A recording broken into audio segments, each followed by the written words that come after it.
So hello everyone, आपका स्वागत है बीएम लॉ क्लासेस में। आज हम पढ़ेंगे लेसन 6 जो है different form of business organization and its registration. जो ये setting of business entity and closure है, उसका हम जो लेसन 6 है उसके बारे में हम पढ़ेंगे। जो इसमें बता रखा है कि जो डिफरेंट कितने प्रकार के फॉर्म ऑफ ऑर्गेनाइजेशन होते हैं, बिजनेस ऑर्गेनाइजेशन होते हैं, और इनका रजिस्ट्रेशन कैसे करना है इसके बारे में बता रखा है। देखते हैं आखिर क्या क्या है इसमें, क्या क्या पढ़ना है। इंट्रोडक्शन, सोल प्रोप्राइटरशिप क्या होता है, limitation sole proprietorship, partnership form, partnership type of partnership the deed, Hindu undivided family, characteristic of joint Hindu family, benefit of Hindu undivided family, multi-state cooperative society, benefit multi-state cooperative society, and procedure for formation of different type of organization। इन सब चीजों के बारे में हम पढ़ेंगे। Start करने से पहले अगर आपने इस चैनल को सब्सक्राइब नहीं करा सो प्लीज सब्सक्राइब कर लीजिए और बेल आइकन को दबाना ना भूलिए, जिससे आपको रेगुलर अपडेट मिलते रहे रिगार्डिंग वीडियोस। सो बात करते हैं इसमें सोल प्रोप्राइटरशिप से पहले। अब सोल प्रोप्राइटरशिप हमने जैसा पढ़ रखा है कि सोल प्रोप्राइटरशिप वो प्रोप्राइटरशिप होती है जो इंडिविजुअल पर्सन स्टार्ट करता है अपने बिजनेस को एज अ वन पर्सन, उसे हम सोल प्रोप्राइटरशिप कहते हैं ना। The sole proprietorship is a form of business is owned and managed and controlled by an individual.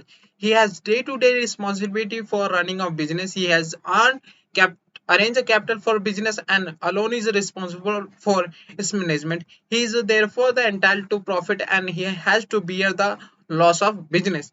Sole proprietorship क्या होता है, जो एक पर्सन के द्वारा एक इंडिविजुअल के द्वारा कंट्रोल करा जाता है। उसकी रिस्पॉन्सिबिलिटी होती है वो अपना बिजनेस चलाए, कैपिटल अरेंज करे फॉर बिजनेस, उसका खुद का काम अकेले वो खुद करता है। नाउ अब बात करते हैं मेरिट ऑफ सोल प्रोप्राइटरशिप। ये फॉर्मेशन कोई भी कंप्लायंस, ज्यादा कंप्लायंस की जरूरत नहीं होती, इसे स्टार्ट करने में बहुत आसान होता है। देन बेटर कंट्रोल, हम अगर एक सिंगल पर्सन है सो उस बिजनेस को कंट्रोल करने में कोई प्रॉब्लम नहीं है। उसे किसी से अप्रूवल नहीं लेना पड़ेगा, जो भी उसे फैसले लेने उसे खुद लेने पड़ेंगे और किसी के प्रेशर में नहीं लेने पड़ेंगे, किसी से इजाजत नहीं लेनी पड़ेगी। सोल बेनिफिशियरी ऑफ प्रॉफिट, अब जितना भी उससे प्रॉफिट होता है वो खुद और अर्न करेगा, वो उसी के लिए होता है, वो किसी को बांटना नहीं है। जितना भी प्रॉफिट उसने लगाया, जितना भी लॉस होगा वो उसी के लिए होगा, उसमें कोई सा भी डिवाइड नहीं होगा। Now benefit of small scale operation, the sole proprietorship is generally organized for all small business. This is help to proprietor family member to employ in a business. At the same time such a business also entitled to certain concern from the government। अब जो small scale operation है इसमें सबसे बड़ा फायदा है ये है कि जितने भी फैमिली के मेंबर है उन्हें एम्प्लॉय मिल सकता है, और जो स्मॉल स्केल ऑपरेशन है वो गवर्नमेंट भी उन्हें बहुत सारे प्रिविलेज या एग्जेप्शन देती है स्मॉल स्केल ऑपरेशन को। Now in expensive management, sole proprietor does not upon any specific for various function, कोई भी स्पेशलाइजेशन अपॉइंट नहीं करना पड़ता किसी भी फंक्शन के लिए।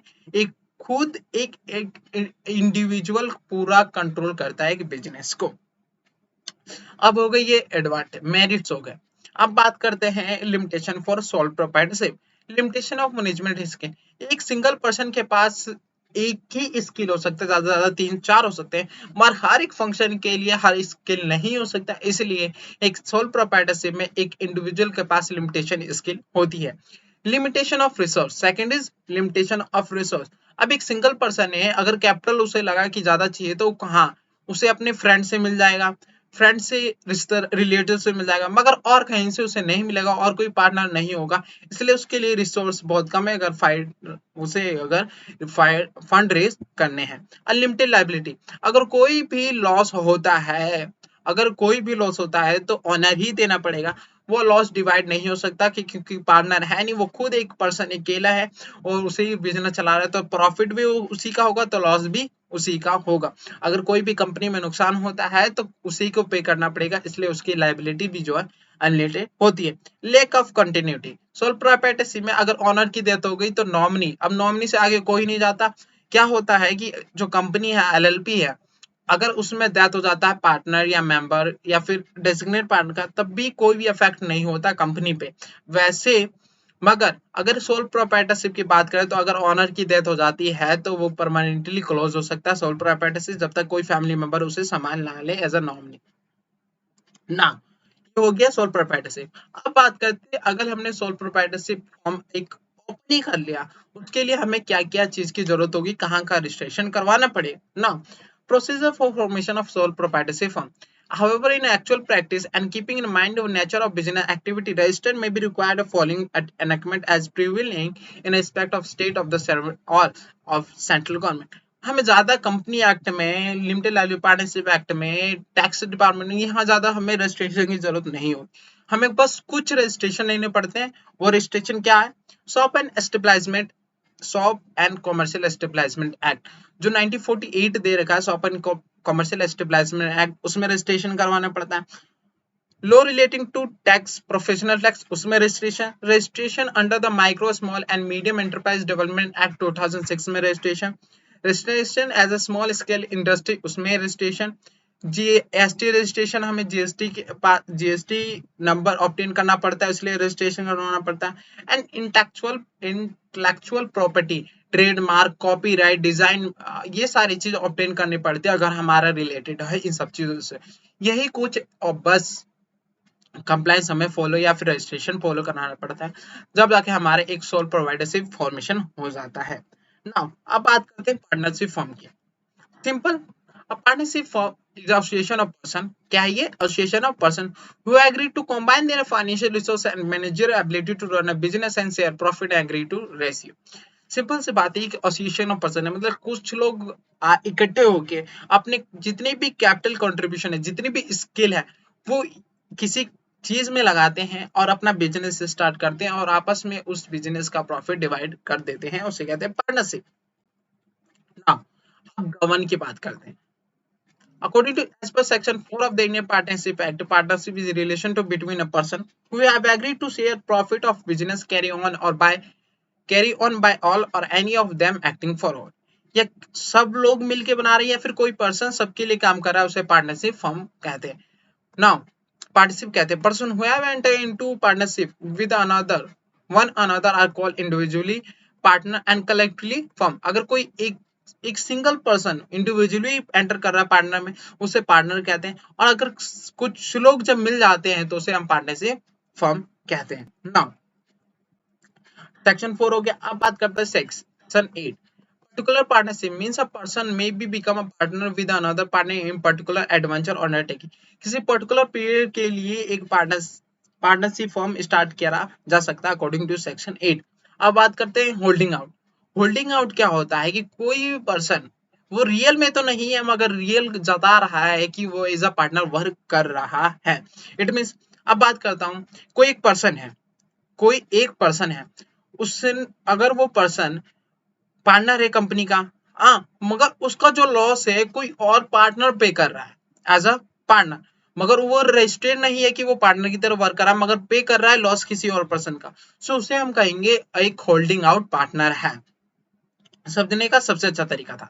Now anyone who by word spoken और राइटन और बाय कंडक्ट रिप्रेजेंट हिमसेल्फ और knowing permit himself to be represent to be a partner in a firm is liable as a partner in the firm to anyone who is on the fact of any such representative given credit to firm, give the credit to firm whether the person representing himself or represent to be partner does not or does not know the representative has reached the person given a credit। Simple, जो अपने आप को बता रहा है right return या फिर spoken या फिर किसी भी तरीके से या किसी पर्सन को रिप्रेजेंट कर रहा है एज अ पार्टनर, सो उसे हम पार्टनर कहेंगे, इसे कहते हैं होल्डिंग आउट। अब बात करते हैं dissolution of partner. According to section 38, dissolution of partnership between all partner firm is called dissolution of. और जब पार्टनर्स जितने हैं, अगर वो कह रहे हैं कि आज से मैं पार्टनरशिप छोड़ रहा हूँ, 8 से मैं पार्टनरशिप छोड़ रहा हूँ, या फिर 8 से मैं पार्टनरशिप नहीं रहा, सिंपल सी बात है, जब पार्टनर ही नहीं रहे तो पार्टनरशिप फॉर्म डिसॉल्व हो जाती है। नाउ अब बात करते हैं feature of partnership. Existing of an agreement.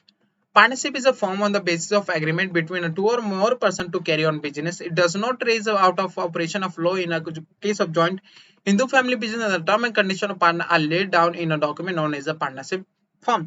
जो पार्टनरशिप स्टार्ट करी जाती है वो एग्रीमेंट के अकॉर्डिंग स्टार्ट करी जाती है, तो इस मीन्स पार्टनरशिप स्टार्ट करना था हमें एग्रीमेंट बनाना पड़ता है। एग्रीमेंट दो या दो से ज्यादा लोगों के बीच बननी चाहिए ना। Engagement in business. A partnership can be formed only on a basis of business activity. It business may be include any trade, industry or person. कोई भी पार्टनरशिप अगर फॉर्म करी जा रही है तो वो केवल बिजनेस एक्टिविटी के पर्पज से ही बननी चाहिए, फॉर्म होनी चाहिए। वो बिजनेस पर्पस ट्रेड भी हो सकता है, इंडस्ट्री भी हो सकता है या फिर प्रोफेशनल बिजनेस भी हो सकता है।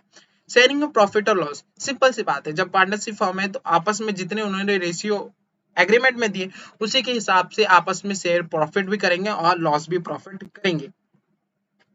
एजेंसी रिलेशनशिप, पार्टनरशिप बिजनेस में be carry on by all और any of partner acting for all. हर पार्टनर जो होता है वो सबके लिए काम करता है या फिर एक पार्टनर सबके लिए काम करेगा, ये बताया गया है।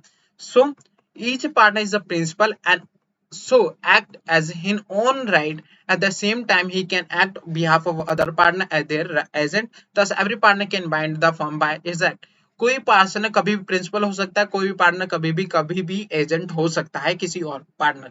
अनलिमिटेड लाइबिलिटी, सिंपल क्या होता है कि कंपनी अगर फॉर्म में जो नुकसान होता है वो पार्टनर पे कर सकते हैं। इट मीन उनकी लाइबिलिटी जो है वो अनलिमिटेड है, और कोई भी पार्टनरशिप फॉर्म को नुकसान होता है तो उसके पार्टनर पे करेंगे ही करेंगे। Common management, every partner has a right to take part in the running of business. It is not necessary for all partners to participate in day to day activity of business, but they are entitled to participate. अब क्या होता है common management, हर एक partner अगर बात करा जाए हर एक पार्टनर को हर एक फंक्शन में बांट दिया जाता है। कोई पार्टनर कोई और काम करेगा, कोई पार्टनर और कोई काम करेगा, कोई पार्टनर और कोई काम करेगा। सबके मैं ये नहीं कहा जा रहा है कि सब पार्टनर एक ही दिन काम करे, कोई और किसी दिन काम करेगा कोई और, मगर ये बात बताई है कि हर एक पार्टनर काम जरूर ही करेगा, पार्टिसिपेट करेगा अपने पार्टनरशिप फॉर्म में। Restriction on transferability of shares, no partner can transfer his shares in a partnership to any other person. He may however do as with the consent of all parties. अगर कोई चाहता है कि मैं अपने share से अपनी पार्टनरशिप जो है वो अपने शेयर से वो किसी और को ट्रांसफर कर दूं, ऐसा नहीं कर सकता। मगर अगर करना है तो उससे पहले सब पार्टनर से कंसेंट ऑब्टेन करना पड़ेगा for transfer of shares. Now registration to form a partnership is not a compulsory to register. जितने भी पार्टनरशिप हमें उन्हें जरूरत नहीं होता कि इंडियन कॉन्ट्रैक्ट एक्ट 1932 के अंदर वो रजिस्टर करवाए। वो चाहे तो रजिस्टर करवा भी सकते हैं, चाहे तो रजिस्टर नहीं भी करवा सकते। Now duration of the partnership, the partnership form continue at the pleasure of partner. जब तक पार्टनर चाहते तब तक पार्टनरशिप फॉर्म चलता रहेगा, अगर पार्टनर नहीं चाहते तो नहीं चलेगा partnership. Now type of partnership, कितने प्रकार के पार्टनरशिप होते हैं। अब पार्टनरशिप प्रकार के होते हैं, three types of partnership, partnership at will, particular partnership और पार्टनरशिप फॉर फिक्स्ड ड्यूरेशन। अब पार्टनरशिप एट विल में क्या होता है, पार्टनरशिप ने एंटर करा मगर वो जब चाहे तब वो एग्जिट कर सकता है, उसकी मर्जी, वो जब चाहे तब, उसे हम पार्टनरशिप एट विल कहते हैं। पर्टिकुलर पार्टनर ये होता है कि किसी पर्टिकुलर वेंचर इस काम के लिए, इट मींस उसने कहा कि हम ये काम करेंगे, इस काम करने के बाद ही मैं ये पार्टनरशिप छोड़ दूंगा, उसे कहते हैं पर्टिकुलर पार्टनर। अब बात करते हैं partnership for a fixed duration. Partnership fixed duration क्या होता है कि कोई भी पार्टनरशिप एंटर करता है कि वो कहता है कि मैं पार्टनरशिप में ऐसा वर्क करूंगा एज अ पार्टनर, मगर वो 2 साल के लिए हो सकता है, 3 साल के लिए हो सकता है, 5 साल के लिए हो सकता है, या फिर कोई भी ड्यूरेशन के लिए पार्टनरशिप में एंटर कर सकता है एज अ पार्टनर। ये हो गए थ्री टाइप्स ऑफ पार्टनरशिप। अब बात करते हैं हम पार्टनर की। हमने पार्टनरशिप पढ़ लिया, अब पार्टनर कितने प्रकार के वो बात करते हैं। Active partner who take activity conduct of day to day business of firm are the called active partner. जो day to day business of firm को कंट्रोल करते हैं या संभालते हैं उसे हम एक्टिव पार्टनर कहते हैं। स्लीपिंग और dormant partner are those who do not take active in the management of business. Such partner only contributing capital in firm are bound to by activity of other partner. ये वो लोग partner होते हैं जो day to day activity में तो हिस्सा नहीं लेते, पार्टिसिपेट नहीं करते, मगर जो वो कैपिटल कंट्रीब्यूट करते हैं कि हमने कैपिटल इतना पैसा दिया कि आप अपना पार्टनरशिप चला सके, उसे हम स्लीपिंग या फिर डॉर्मेंट पार्टनर कहते हैं। अब बात करते हैं nominal partner. Nominal partner are those who do not have interest in the business but lend their name to the firm. अब बात करता हूँ, जैसे एग्जांपल लेता हूँ, अगर कोई जैसे मान लिया जाए शाहरुख खान है, SRK, उन्होंने कहा कि मैं आपके फॉर्म में काम नहीं करूंगा, कैपिटल भी कंट्रीब्यूशन नहीं करूंगा, मगर मैं आपको अपना नाम देता हूं कि मेरा नाम आप अपने पार्टनरशिप फॉर्म में यूज कर सकते हैं एज अ पार्टनर। सो इतना जो अपना नाम दे के ही उस कंपनी में पार्टनर बन जाता है, उसे हम पार्टनर कहते हैं। कौन सा पार्टनर? नॉमिनी पार्टनर कहते हैं। अब बात करते हैं पार्टनर बाय होल्डिंग आउट। जैसे मैंने बताया कि अपने आप को बाय स्पोकन, रिटन और रिप्रेजेंट कर रहा है किसी पर्सन को कि एज अ पार्टनर, उसे हम पार्टनर कहते हैं। उसे कहते हैं partnership by holding out. Now अब बात करते हैं partner admitted into benefits of partner. Man is a person who has not attained the age of 18. Since a man is not capable of entering into valid agreement, he cannot become a partner of firm. He may or have admit the benefit of existing partnership. अब कोई person जो उसने अभी वो 18 साल का हुआ ही नहीं, 18 ईयर उसने कंप्लीट ही नहीं करी या फिर 18 स्टार्ट नहीं, वो पार्टनर की तरह एंटर नहीं कर सकता किसी भी पार्टनरशिप फॉर्म में। ना merit of partnership, easy information, कोई भी ज्यादा कंप्लाइंस की जरूरत नहीं, ये नहीं की जरूरत है कि आपको रजिस्टर करवाना कंपलसरी है, इसलिए इजी होगा फॉर्मेशन के लिए। पुलिंग ऑफ फाइनेंशियल रिसोर्स, बहुत सारे पार्टनर होंगे इसलिए हमें पैसे की जरूरत कमी नहीं पड़ेगी, हर एक पर्सन अपना कैपिटल कंट्रीब्यूट करेगा। पुलिंग ऑफ मैनेजर स्किल्स, यहाँ स्किल होना चाहिए, स्टॉल्स हो गया। Partner pooling of manager skill, हर एक पार्टनर के पास हर एक स्किल होता है, ठीक है। सो इससे क्या होगा, हमारी जो पार्टनरशिप फॉर्म है वो अच्छे तरीके से वर्क करेगी। Now balance business decision in a partnership firm, decisions are taken unanimously after considering all measure of aspect of the problem। जो भी डिसीजन लिया जाता है कि वो देखा जाता है कि कितना वोट किसके फेवर में गया है, किसके अनफेवर में, तभी कोई डिसीजन लिया जाता है। नाउ शेयरिंग ऑफ रिस्क, जैसे जैसे प्रॉफिट भी शेयर करी जाती है, रिस्क भी शेयर करी जाती है पार्टनरशिप फर्म में। ऐसे क्या होता है कि किसी एक पे ज्यादा बॉर्डर नहीं पड़ता of risk. Now, limitation, uncertainty of existence. The existence of partnership firm is a very uncertain. The retirement, death, or bankruptcy or launching of any partner can be put end to partnership. Partnership कभी भी बंद हो सकता है, जरूरी नहीं है कि वो चलता ही रहेगा। अगर किसी पार्टनर की डेथ हो जाती है, कोई रिटायरमेंट ले सकता है, या फिर बैंक करप्टी हो जाती है, इंस्टॉलमेंट हो जाता है कोई, तो पार्टनरशिप फॉर्म भी बंद हो सकती है। Risks of implied authority. It is true that, like sole proprietorship, each partner has a limited liability, but his liability may arise not only from his own act but also from the act or mistake of a co-partner. अब क्या होता है कि sole proprietorship में अगर honour है तो honour ही liability पे करेगा, मगर क्या होता है पार्टनरशिप में कि अगर को पार्टनर, इट मीन पार्टनर का पार्टनर भी गलती करता है तो पार्टनर को पेनल्टी भरना पड़ेगा। Disharmony in a partnership, since decisions are taken mutually, it is essential that all partners recognize their view for the common good of recognize. But there may arise a situation when some partner may adopt a rigid attitude and make it possible to arrive at the commonly agreed decision. अब क्या होता है कि partnership form में कोई ऐसा person हो सकता है कि जब सब कोई अपने अपने डिसीजन, अपने अपने व्यू देंगे तो कंट्रोवर्सी हो सकती है। सो पार्टनरशिप में सबसे बड़ा प्रॉब्लम ये भी है कि कंट्रोवर्सी हो सकती है किसी डिसीजन में, किसी व्यू में, और कोई एटीट्यूड रखेगा कि मैं इसी पे रहूंगा, मैं इसी पे अड़ा रहूंगा, तो कंट्रोवर्सी इंक्रीज हो सकती है किसी भी पार्टनरशिप फॉर्म में। Difficulty in withdraw from the firm. Investment in partnership can be easily made but cannot be easily withdrawn. जो इन्वेस्टमेंट करता है हम किसी पार्टनरशिप में, इन्वेस्टमेंट बड़े आसान तरीके से कर सकते हैं, मगर चाहते हैं कि हम अपना इन्वेस्टमेंट वापस ले ले तो ये आसान नहीं होता, क्योंकि उसके लिए हमें हर एक पार्टनर की कंसेंट की जरूरत होती है। Lack of institutional confidence, a partner business does not enjoy much confidence of bank and financial institution. ना अगर हमें पैसे की जरूरत होती है, हम चाहते हैं बैंक से या फाइनेंशियल इंस्टीट्यूशन से ले लें, तो बहुत कम चांसेस होते हैं कि हमें फंड मिल सके, क्योंकि कभी भी पार्टनरशिप बंद हो सकती है। तो इसलिए बैंक और फाइनेंशियल इंस्टीट्यूशन हिचकिचाते हैं, मतलब थोड़े से नर्वस होते हैं कि हम आपको फंड नहीं दे सकते। Difficulty of expansion. It is a difficulty for partnership firm to undertake modernization or expansion of its operation. This is because of the inability to raise adequate fund for the purpose.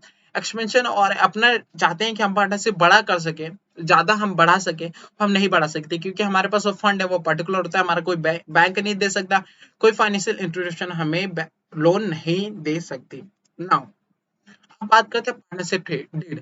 Also known as a partnership agreement is a document that outline in a detail to right and responsibility all partner business operation.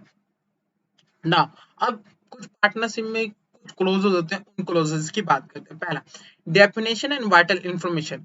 Simple सी बात है, definition होना चाहिए। Partnership normally carry the name of the business, address of principal base of business and short summary of nature of business the partner into operation. किस काम किस purpose के लिए बिजनेस हमने पार्टनरशिप स्टेबलाइज करा उसके बारे में हम समरी नोट देंगे।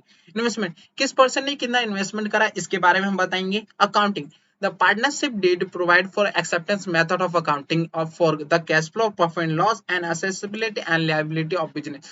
कौन से अकाउंटिंग मेथड हम यूज कर रहे हैं ये भी बताएंगे हम अपने पार्टनरशिप डीड में। Duty, power and obligation of her partner, each partner की ड्यूटी क्या है, पावर क्या, ऑब्लिगेशन ये भी बताना पड़ेगा हमें पार्टनरशिप डीड पे। अगर विड्रॉल करना चाहते हैं तो कैसे विड्रॉल कर सकते हैं, कब विड्रॉल हो सकता है इसके बारे में बताएंगे। Exclusion, if partner providing to be hindrance or determined the business, the loss or legal right, bankruptcy or other court action, the power other partner must have the matter of modifying the partnership right or explaining him।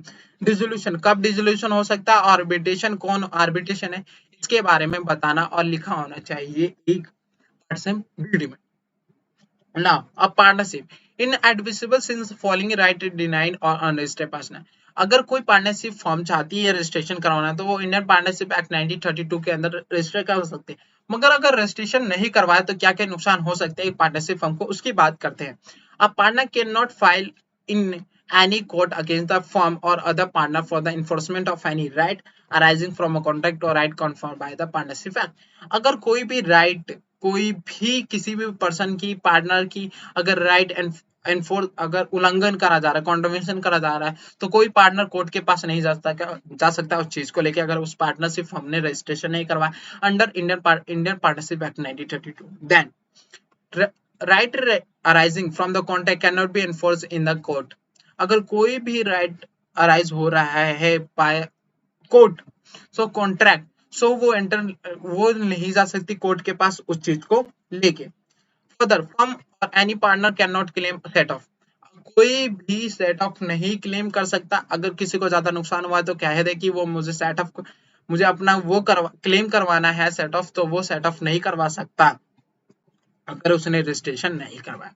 तो आज के लिए इतना ही काफी है। 6 chapter का half portion हमने complete कराया। मिलते हैं अगले चैप्टर में जो पढ़ेंगे हम हिंदी डिवाइडेड फैमिली और कोऑपरेटिव सोसाइटी। सो मिलते हैं next chapter. Thank you so much.